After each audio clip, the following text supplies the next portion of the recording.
Welcome to Gisa's Thriller. Hope you're excited for some zombies. Almost got off to a rough start right there, but we made it. As far as our opening hand goes, yes, I do like them. We don't have any card advantage. But if we hit our land drop, we've got Dreadhorde Invasion. I like this. We got Lightning Greaves. We got Protection for Gisa, and we are on the draw. So hopefully, we can run into that third land or a piece of card advantage, and then we'll be in a good spot. But yes, happy Halloween! It is Fright Fest here at the channel, and we're here to play some Halloween decks. That's what we're doing today. We're going to have some fun with that, too. Alright, so it's going to lead off with Swamp, and then anything else, we will pass the turn over to our opponent. We're playing Ghoulcaller Gisa, the zombie thriller. Black mana activation, sacrifice another creature, create X 2/2 black zombie creature tokens, where X is the sacrifice creature's power. And then we're playing against some partners, some Esper partners, which we will cover in just a second. So let's go and lead off with Swamp. And I do like going for Dreadhorde Invasion. I think that sounds like a good plan. That way we can get some zombies on the battlefield and start having some fun with that. So anything else, we will pass the turn over to our opponent. Playing against Esper partners, we got Tevesh and Ishai. Ishai? I forget how to say it. Ishai. Let's go Ishai? Let's go with that one. I'm dyslexic. So if you ever hear me mispronounce stuff, it's something along the dyslexic spectrum. Something along those lines. There's a lot of vowels in there, my brain just shuts down. So that's why I mispronounce a lot of things, and that's also why when Fibblethip came around, I had no problem at all pronouncing it, because there's there's like no vowels in there. Alright, so we got our 1/1 zombie token out there. We can end up going for Lightning Greaves. I think at this point, actually, if we want to set some stuff up and start casting some zombies into this, I think what we do is we go Diregraph Colossus, and then we can start rolling out Shepherd of Rot, Husk, and then Balthor, and then go from there. So yeah, that sounds like a really good plan. So no swings, because we just got that zombie army token on the battlefield, and then pass the turn to our opponent. So let's go for Ishai, or not Ishai, Ishai. Let's go Ishai. Alright, playing against Ishai. So whenever an opponent casts a spell, put a +1 counter on Ojutai Dragon Speaker. Then we're playing against Tevesh. +2, create 2 0/1 Black Throw creature tokens. Then for a +1, you may sacrifice another creature or planeswalker. If you do, draw 2 cards, then draw another card if the sacrifice permanent was a commander. Then for a -10, gain control of all commanders. Put all commanders from the command zone onto the battlefield under your control. And that is a Black Sun Zenith for 2. So we lost we lost our zombies, but that happens sometimes. We've got 3 that let's go for Blood Pact. I really want to make this land drop if we can. Alright, so we don't, but at least run into some spot removal and a mana rock, so anything else past the turn. But yeah, -10, gain control of all commanders, pretty much no matter where they're at. Then if you're keeping score at home, Tevesh can be your commander. It says so on the card. So we did cover both commanders. We'll give a shout out to our sponsors in just a second. Let's see what our opponent's rolling out, and that's going to be Tevesh. We do have Murderous Rider to send Tevesh back to the command zone, and I think that's probably what we'll end up doing. Alright, so we run into Headless Rider. Let's go Swift on Tevesh. It's going to be 1, 2, 3. Take care of Tevesh, and there's just 2 Thrall tokens out there. So let's go and push in with the zombie army token. Got 2/2 coming across. If they want a double block, they certainly can. We'll take that.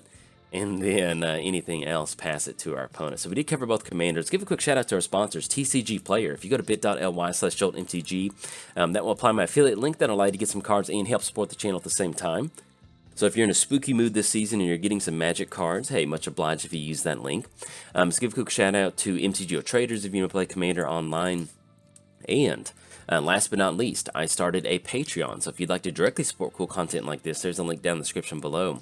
But if you're keeping score at home in the graveyard with Gisa, and you're waiting your turn to be hit with a shovel and turned into a bunch of zombies, it is officially free time, so let's have some fun. It doesn't hurt, I promise, and it's fun being turned into a bunch of zombies equal to whatever your power is. It's always fun. Alright, so we do run into the land. We'll take that. Let's get the land down. So we're looking at Balthor. We've got Obnixilis out there, which I'm not super wild about playing against Obnixilis because they're going to be able to have that -3 pretty much. So we've got Death Baron, which is going to give us Death Touch and a +1/+1. It's going to be a Thrall token to force the block. Yeah, I guess we just end up going Arcane Signet, and then we go for Death Baron, because that does give us the option to give our creature Death Touch and give it a nice little +1 bonus. And so if we connect for 4, we'll probably end up seeing the Thrall token block, but if we end up connecting for 4, that'll at least put them out of the -3 range, and I do like that. So let's go and swing it up Obnixilis. We got a full forward Death Touch swinging across. See if that eats one of the Thrall tokens. If not, then we'll at least knock down Obnixilis down to 2. And yeah, there we go. Alright, so that'll take care of it. And if we can get ahead on life total, we'll talk about Shepherd of Rot here in a second. Yeah, so we'll pass the turn to our opponent. We do have Shepherd of Rot in our hand, and this is hands down my favorite zombie. I love Shepherd of Rot. It's one of the best zombies out there. Each player loses 1 life for each zombie on the battlefield. So right now, our opponent's at 37, we're at 32. So we don't really want to start going for that activation, you know, just right off the bat. But if we can just swarm the board with zombies, get a little bit ahead on life total, Shepherd of Rot's a really fun way to really kind of drain the board. And as long as you're ahead and you've got zombies on the battlefield, you can really get some stuff moving. Alright, so that's going to be, we got double Planeswalkers out there. And that is Midnight Reaper. We've got 5 total mana available. So I think what we end up doing, let's go for Lightning Greaves. It's going to be 1, 2. And let's go Midnight Reaper. Yeah, 1, 2, 3 for Midnight Reaper. Let's go Lightning Greaves onto Midnight Reaper. And then let's go and let's keep the pressure up on Obnixilis. I like kind of forcing this option. So that's going to be Obnixilis, Obnixilis. And then they have no way to block right now. I mean, they do have a way to block, but they have no way to make sure our creatures are gone. So let's take care of these Thrall tokens.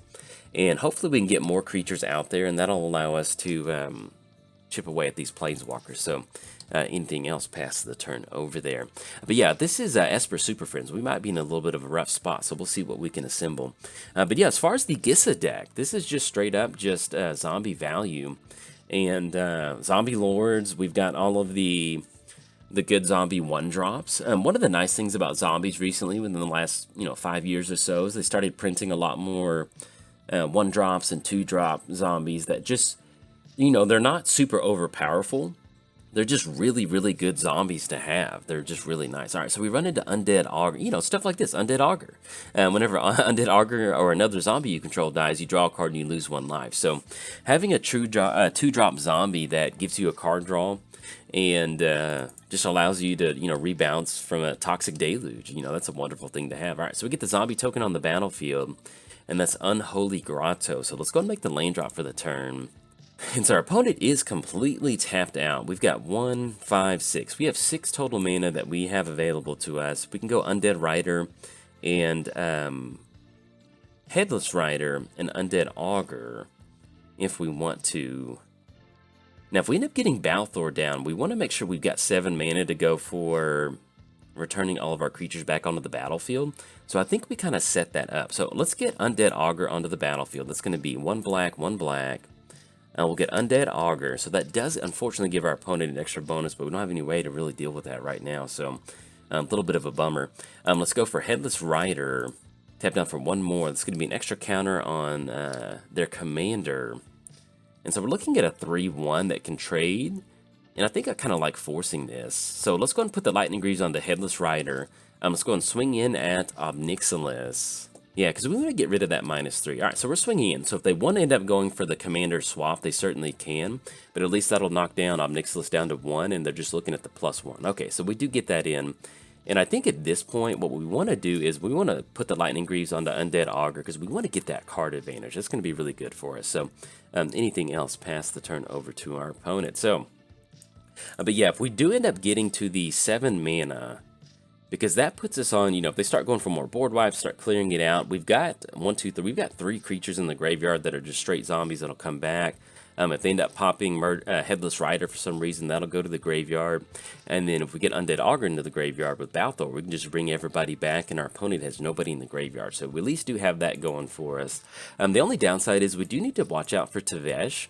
With Tevesh for that -10, they gain control of all commanders. I mean, that is something we do want to watch out for. So Tevesh is kind of one of those right now that we're not really super worried about that ultimate. I mean, at the end of the day, if they end up taking Ghoulcaller Gisa out of our command zone, that's going to stink. But we've got a lot of board wipes in here, so we can reset the board and bring that back. So not the end of the world. So really with Tevesh getting to that ultimate, it is something that we do want to keep in check. But really Obnixilis keeping Obnixilis off that 3. All right, our opponent goes for a board wipe, so and we'll take that because it's going to give us some card advantage. So let's get the Undead Augur triggers on the stack.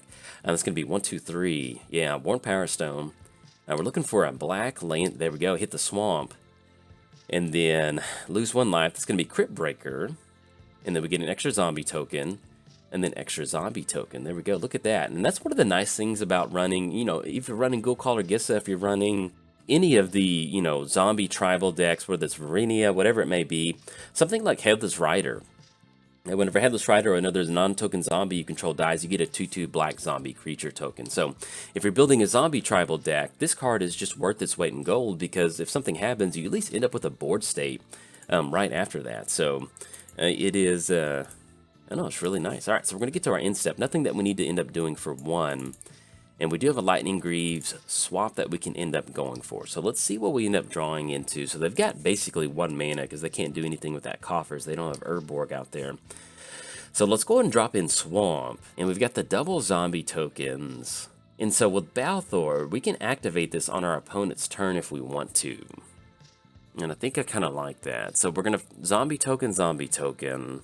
So if we do this, we set ourselves up for a board wipe for next turn, but I'd like to be able to Balthor and set it up to where, yeah, I think we still end up going Balthor.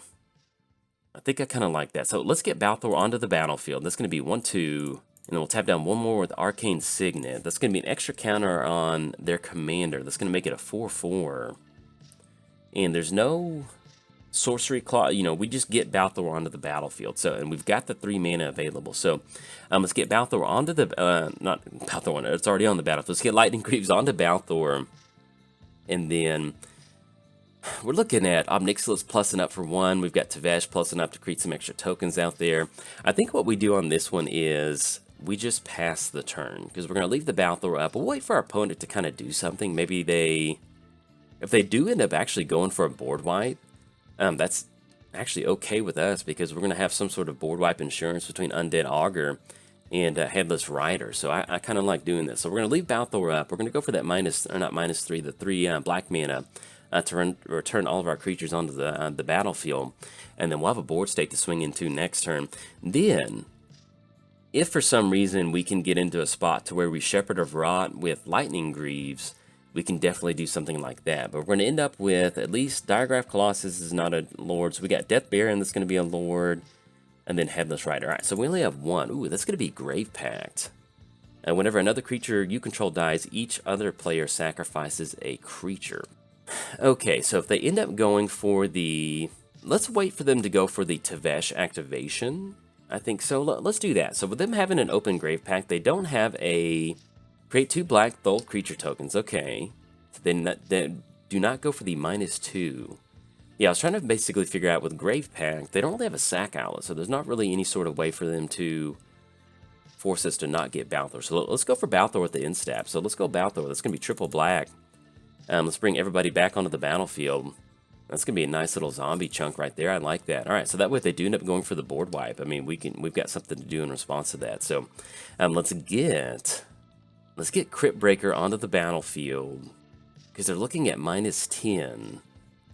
Gain control of all commanders. Are we really worried about that with them grabbing Ghoulcaller Gisa? We're not super thrilled about that if they go for the -1. I just really want... So if we end up swinging in, that's going to be 4 Thrall tokens blocking. So really we're looking at getting in for probably like 9 damage. I do want to be able to deal with Tevesh out there, but they do have a flying threat. I'm just trying to decide, because we've almost got to send the entire board in at Tevesh. That does get rid of their commander. Yeah, I think we're okay with this. So let's get Husk onto the battlefield. It's going to be 1, 2. It's going to be an extra zombie, because we have Death Touch. So no matter how many counters their commander gets, I think we're okay with this. So that's going to be Husk onto the battlefield. Let's get Crypt Breaker onto the battlefield. And then let's get Shepherd of Rot onto the battlefield too. All right, so let's get both of these on there. That's going to be an extra counter. That's going to be an extra zombie out there. And the Shepherd of Rot, Shepherd of Rot is very, very happy with this board state. All right, so we're looking at Husk. So let's go ahead and get Lightning Greaves onto Husk. I think that's going to be good. Now they can end up going Death Baron, and that does completely drop our Death Touch and Lifelink. So let's actually do this. Let's go Lightning Greaves onto Death Baron. That's going to cut us off 1 extra attacker. but at least this kind of protects that death touch. All right, so let's go to our attack step. Yeah, if they end up getting Ghoulcaller Gisa, I'm not super wild about that. So let's go Tevesh. Let's go Tevesh. That's going to be Tevesh, and we're going to send the entire crew. Yeah, let's do that. So we've got 1, 2, 3, 4, 5. We've got 6. They got 5 blockers out there. If they end up doing something with this, they can definitely. I think we're going to swing in with Death Baron, but to be honest, if something happens to Death Baron and we lose that Death Touch, I'm not super wild about that. So we're going to send the entire crew in at Tevesh. Either they block with a lot of the Thrall tokens and leave their commander up. Either way, we just want to get rid of that, because if they stabilize with Gisa and getting zombies out there, that's not going to be the best for us. So we get the entire crew swinging at Tevesh. Let's see what they go for. That's going to be Dismember on Midnight Reaper. Okay, so that will at least be a card draw for us. That's going to be an extra zombie token, Hedron Archive, and then Graveborn Muse, which that's a lot of card draw off of a Graveborn Muse. All right, so they do end up going for Dismember. Let's see how they decide to go for this.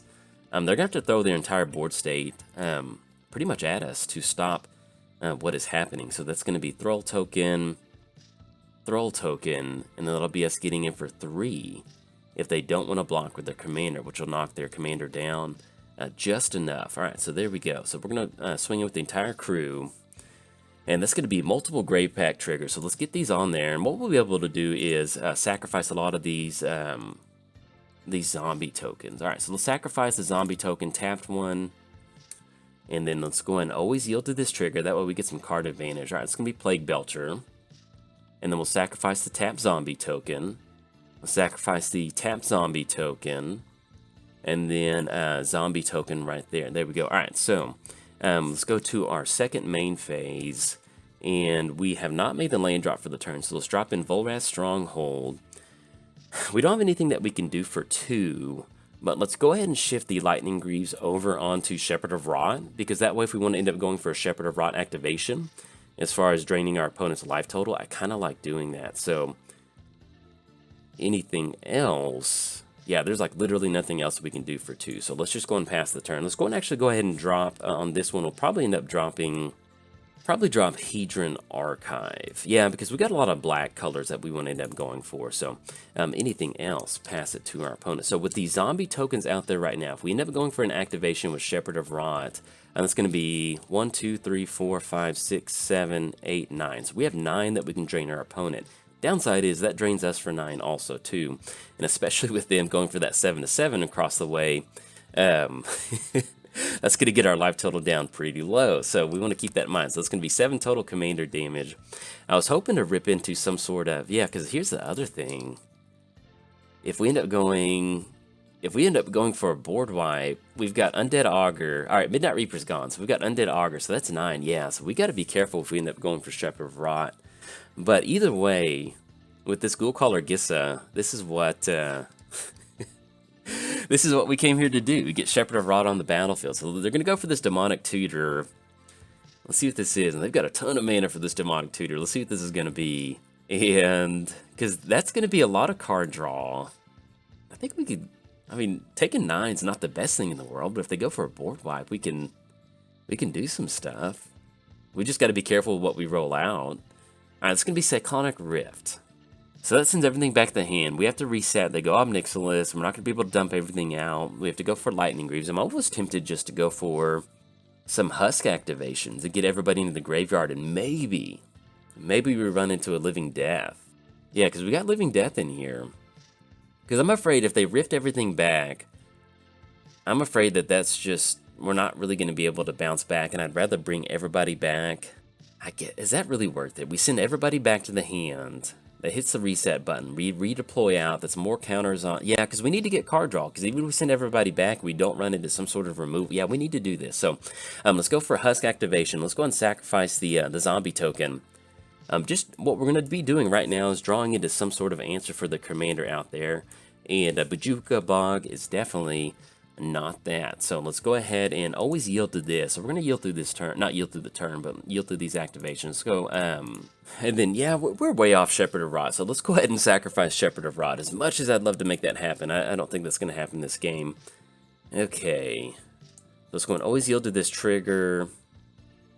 Draw into another swamp. We're going to go for another Husk activation. And I think what we do is we just go ahead and sacrifice Undead Augur. That way we can make sure that goes to the graveyard. We can stop that card draw. Let's see what we rip into. And we run into, oh, there we go. We run into Hero's Downfall. Okay, so that's going to send everybody back to the hand. I think we're okay with that. Unfortunately, we didn't run into a tutor or a way to reset the board, but at least we did run into some spot removal for our opponent's commander. So we're still not in a good spot. We're down to 6. They've got a commander that's pretty hard to deal with. And so that's going to go to, we're going to have a lot of cards to dump out for next turn. But I think, let's see, so Urza assembles the Titans. Let's see what that is. Scry 4, reveal the top card, you may put it into your hand. Okay, so there we go. So yeah, as far as next turn goes, we're going to try to redeploy out, but if you're keeping score at home, it's not looking so hot, but at least we got some good zombies out there. That's kind of what the name of the game is. So let's see what we run into for next turn. We've got Hero's Downfall on their commander. They recast their commander, but it's just going to be really hard for us to kind of hit the reset button, especially with that Cyclonic Rift. But yeah, with Shepherd of Rot, you can see, you know, if we're in a position to where we weren't on defense and we're trying to attack at Planeswalkers the entire time, you can see where if we connected with 2 or 3 zombie board states like that, to where even if we are taking a lot of life loss from stuff like Undead Augur and Midnight Reaper, you can see where if we got Shepherd of Rot out there, you know, if you knock your opponents down, as long as they're just 1 less than you, then you're good to go. All right, so we run into Relentless Dead. Let's make the land drop for the turn. We can't really tomb it up. I guess we could tomb it up, but that drops us down to 4. They've got the -10. Let's go. Yeah, I guess we just drop out Swamp. Let's go Hero's Downfall on their commander. That's going to be 1, 2, 3. Yeah, we got to do this one. And then also they got Urborg out there now, too. I just now saw that. Yeah, and they got Coffers, so that is a ton of mana. So we're going to go Hero's Downfall on their commander. They got 5 cards in... Excuse me, 5 cards in the hand. If they have a counter for this Hero's Downfall, then they're going to have it on this one, so... We'll see what this is. That is going to be Counterspell. So good game to our opponent on this one. It's always fun to see some partner action like that. But yeah, there's nothing we can do. They've got flying in the air. We are at 6, and we've got no other way to close it out. We just got a grip full of zombies in our hand. But unfortunately, we didn't get Ghoulcaller Gisa down. But we were on pretty much on, not on defense, but we were on offense the entire time, trying to deal with Planeswalkers. But you can see, you know, when we had, what was it? We had not Plague Belcher. But we had Diregraph Colossus. So with Diregraph Colossus, it gets a +1 counter each time a zombie, for each zombie card in your graveyard. So you can see if we get down, we had Diregraph Colossus sitting at, I think, like a 6/6. We had Husk sitting at an 8/8. So you can see once we sack all these zombies, we get Ghoulcaller Gisa down. We end up with a lot of zombies out there. It's really crazy what you can do, Zombie Tribal and Ghoulcaller Gisa. So unfortunately, we didn't get the win today, but we got to see some good zombie action. Happy Halloween. And if you enjoyed the video, like and subscribe. Thanks. Bye.